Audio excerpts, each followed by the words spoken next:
Senhor a todos.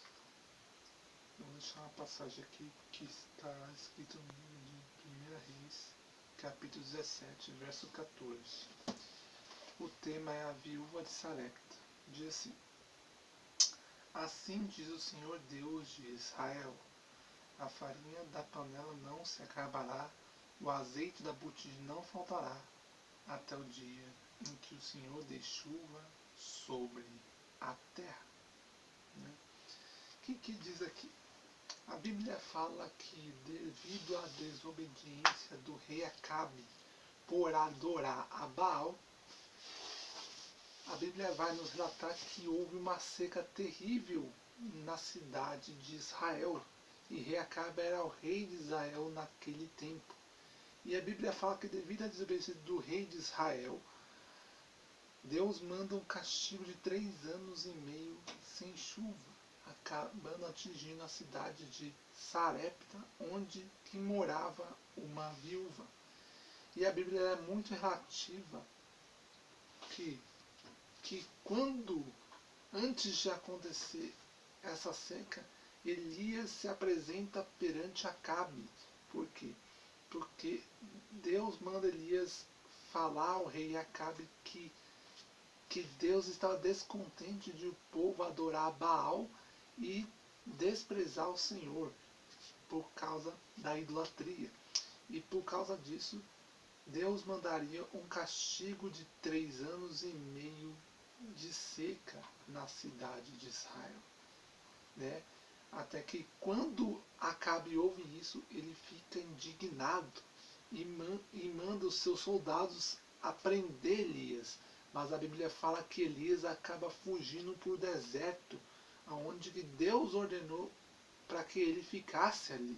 E ali ele ficou comendo do pão que os corvos faziam e bebia da água do ribeiro de Querite. E quando veio essa seca, a Bíblia fala que o ribeiro de Querite havia se secado. E Deus falou, e Elias falou ao Senhor: Senhor, o que eu devo fazer?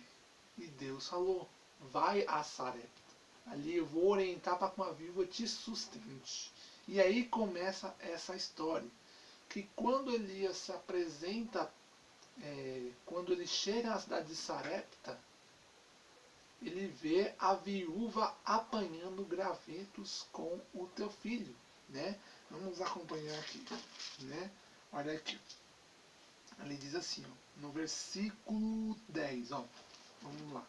Então ele se levantou e foi a Sarepta. E chegando à porta da cidade, eis que estava ali uma mulher viúva apanhando lenha. E chamou a ele e disse: traz-me, peço-te uma vasilha com um pouco de água que beba.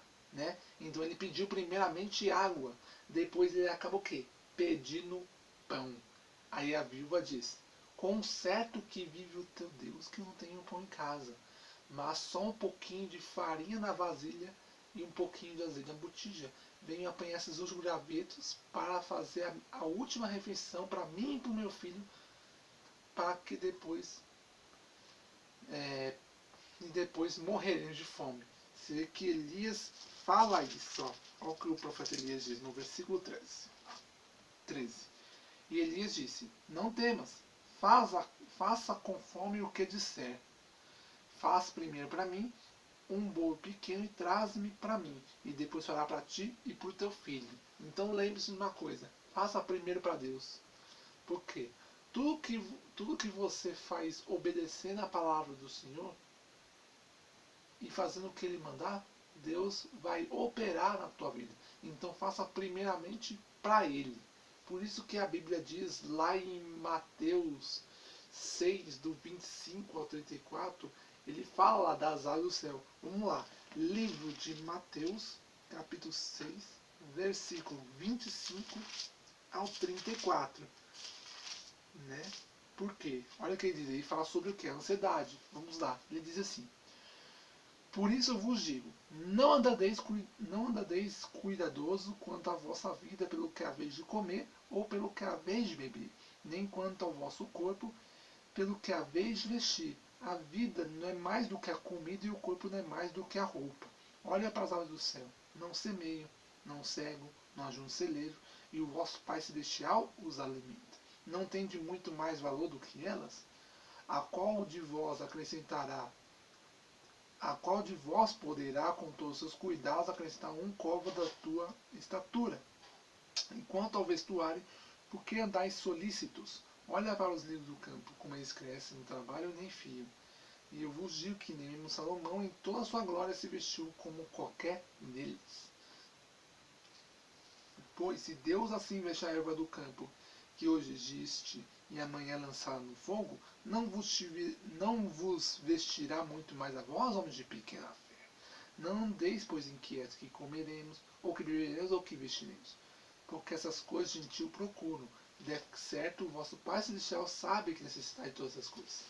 Primeiro buscai o reino de Deus e sua justiça, e as demais coisas vos serão acrescentadas. Não vos inquietais pelo dia de amanhã, porque o dia de amanhã cuidar de si mesmo, basta cada dia o seu mal.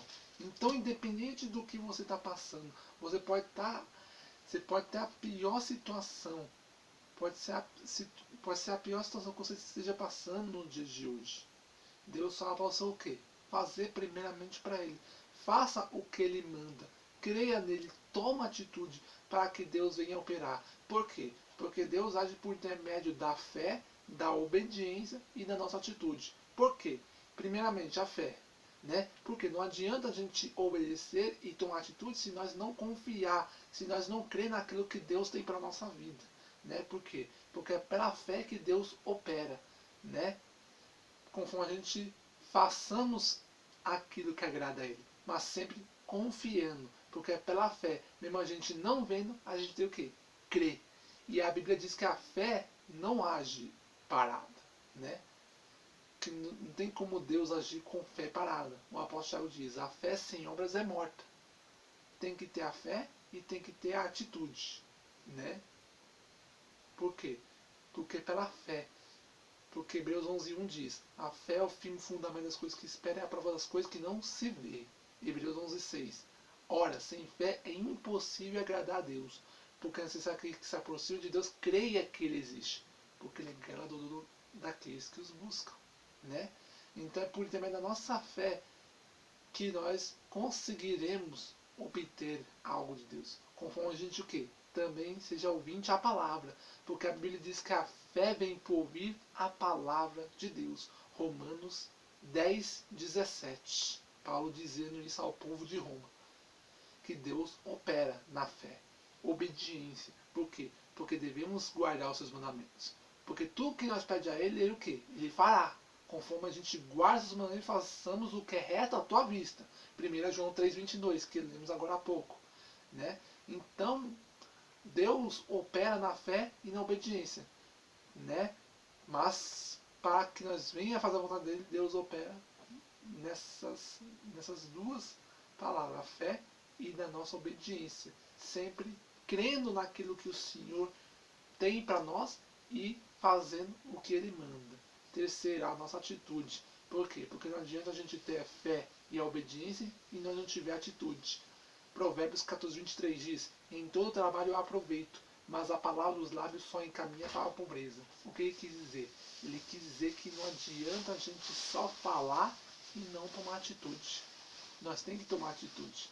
Sempre confiando e obedecendo a tua palavra. E você vê que aquela viúva, ela primeira coisa que ela fez, ela ouviu. Por quê? Como eu falei, a fé vem por ouvir a palavra. E ela ouviu a palavra. Segundo, ela obedeceu a voz do profeta do Senhor. Terceiro, ela tomou atitude e fez aquilo que o profeta mandou. Por quê? O que ela fez, né? Você vê que o profeta falou, faça primeiro para mim e depois para você e para o teu filho. Porque assim diz o Senhor, a farinha da vasilha não acabará e o azeite da botija não faltará, até o dia que o Senhor mandar chuva sobre a terra. Então, independente da prova que você passa nos dias de hoje, das luzes que você passa, você pode estar numa situação complicada, pode ser a pior que for. Deus fala para você o quê? Fazer o que Ele manda. Crendo e tomando atitude e fazendo a vontade de Deus para que Ele venha operar na tua vida. Por quê? Paulo diz à igreja de Éfeso, capítulo 3, verso 20, que Ele o quê? ele é poderoso para fazer o quê? Ele é poderoso para fazer isso e muito mais daquele que pedimos ou pensamos segundo o poder que nos opera. Por quê? Porque ele pode o quê? Nos fazer o quê? Prosperar. E você vê que quando a viúva fez isso, a Bíblia fala que quando ela chega na cozinha, ela vê que a farinha e o azeite não acabou. É isso que acontece, porque ele nunca deixa faltar. Salmo 23:1 diz o quê? O Senhor é meu pastor e nada me faltará.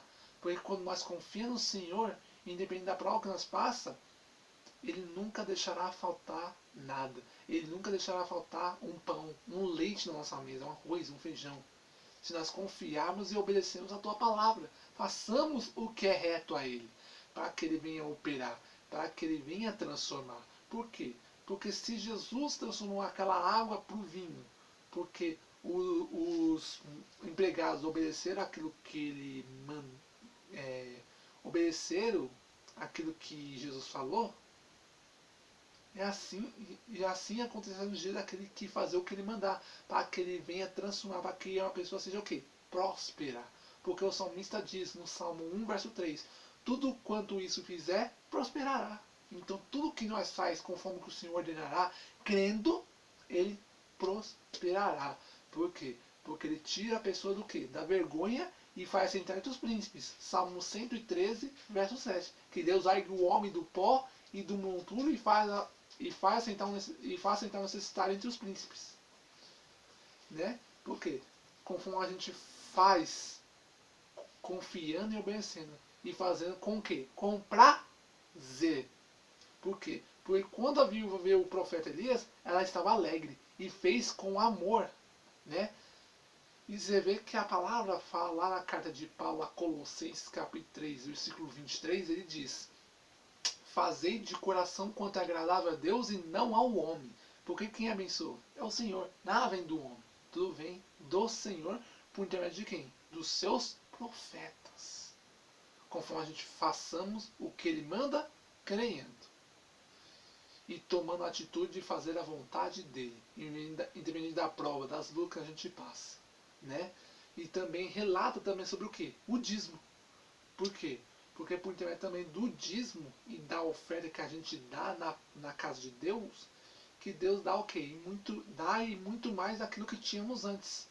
Conforme a gente faz com o quê? Com amor e com alegria. 2 Coríntios 9:7 diz que cada um contribua no seu coração, não por tristeza ou por necessidade, porque o Senhor ama aquele que dá com alegria. Então, independente das lutas que você passa, independente do que você já passou nos dias de hoje, lembre-se, confia no Senhor, faça aquilo que Ele manda, que no tempo certo Ele vai te recompensar, que no tempo que Ele irá suprir a tua necessidade. Basta você confiar e não temer o que vai acontecer, e não temer. Creia somente, que você verá o agir dele. Porque o profeta Isaías diz: antes que houvesse um dia, não há ninguém que possa escapar de minhas mãos. Operando eu, quem impedirá? Então ele opera, ele transforma. Se nós confiarmos, se nós obedecermos e tomarmos a atitude de fazer a vontade dele, para que ele venha nos abençoar, para que nós sejamos uma pessoa próspera na terra, conforme a gente obedeça a tua palavra. Conforme a gente tem prazer de obedecer os seus mandamentos e tem prazer de edificar a tua obra, de ajudar aquele que necessita. Para que nós venhamos ser abençoados na terra, conforme a gente busca a tua justiça. Por quê? Como o apóstolo diz, com a oração do justo pode o quê? Muito em seus efeitos. Conforme a pessoa faz aquilo que agrada aos olhos de Deus. Conforme a pessoa faz com amor e com alegria, sempre confiando e obedecendo, e dependendo da luta, e dependendo da prova, e dependendo da adversidade que passa no dia a dia. Lembre-se, confia no Senhor, obedeça, que Ele irá suprir a tua necessidade, e Ele fará você uma pessoa próspera. Faça aquilo que Ele manda, que você vai ver o que Deus vai fazer na tua vida. Amém? É isso. Aleluia. É isso. Amém? Então, fique com essa palavra e fique todos na paz do Senhor.